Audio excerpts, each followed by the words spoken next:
What is up, YouTube, and welcome to this Loki episode 4 preview video.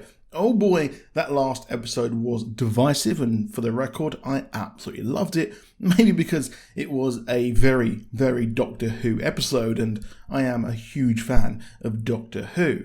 Now, we had a preview as well, showing footage from the next few episodes, which I will go into, but we did have some large reveals in episode 3, which I think will play into episode 4, with the biggest, in my opinion, being the TVA all revealed to actually be variants, which is a huge thing to drop. Mobius did give the vibe that he had no free will or even thought beyond just airy-fairy thinking.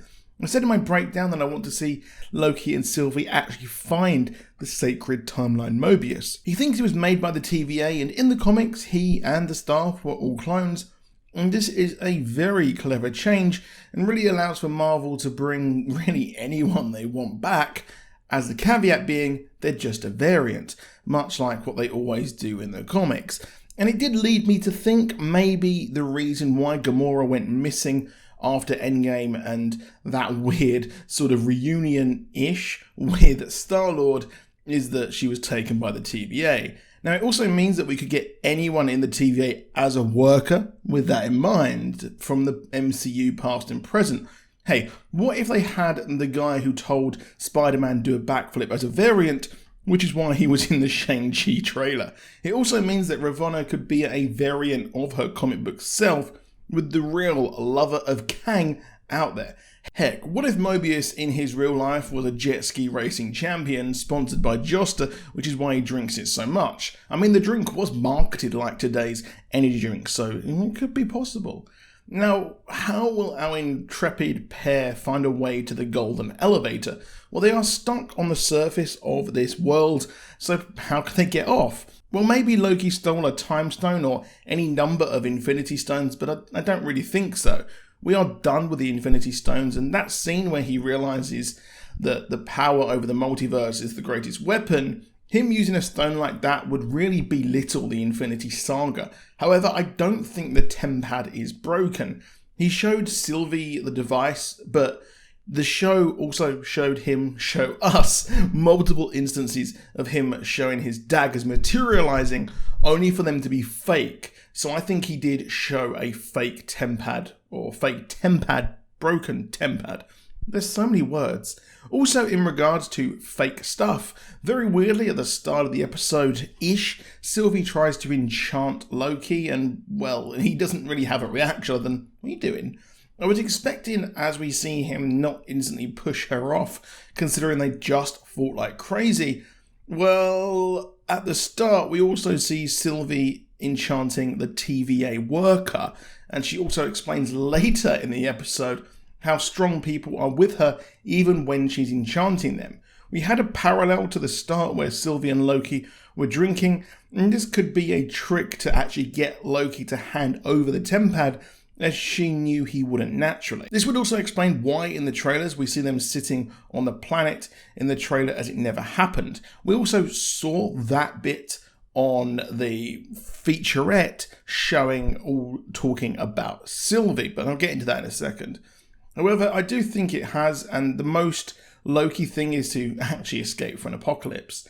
Now, speaking of apocalypses or apocalypsi, what is next? We were halfway through the season, but we've roughly had 3 apocalypsi. I don't know what the multiple term for that is by now, but there's just one major apocalypse we've never seen. While Infinity War started with the Asgardian being attacked and the Space Stone being stolen, Thanos already had one courtesy of raiding the Nova Corps vault on Xandar. So I wonder, will we ever see the destruction of Xandar at some time in the show, or at least the wider MCU? Incredibly unlikely, but I really hope it happens. Now, in a feature, we saw a featurette with Sophie DiMartino, and we see the young version of her meet the older version of her. Probably not, but we do see the younger version of her there, played by the young actress who plays Judith on The Walking Dead. It seems like we are getting a full backstory as how dark is this? Young Sylvie walks through a door being apprehended, but she is, as we know, going to be taken to be deleted. This possibly means she's been against the TVA for a very, very long time, which explains her plan also taking a very, very long time. And with her being in the halls with darker hair, I wonder if her blonde has grown out during her time with Loki. And we even see a shot of beyond that gold elevator as we see Loki and Sylvie in the inner sanctum. It looks very, very much like the comics of the throne thing that the TVA sits on, and in some of the shots she looks livid, which will be interesting to watch. It's unclear what episode this image is from, but it looks like we are getting a full backstory episode for Sylvie, which I am excited about. I imagine, in fact, of the surface they are on exploring. We see how she was taken and used by the TVA before she decides to actually turn on them. It's interesting as the young Sylvie has darker hair, and we now have a young version who could join a version of the Young Avengers with Billy, Tommy, the Patriot, and now her forming a roster. The young Sylvie did actually join a version of the Young Avengers in the comics, but she still couldn't stop turning evil. Inside the TVA, we see Ravonna at the foot of what appears to be the Timekeeper's throne, and Tom Hiddleston did say this is his favourite episodes, with 4 and 5 ramping up the plot.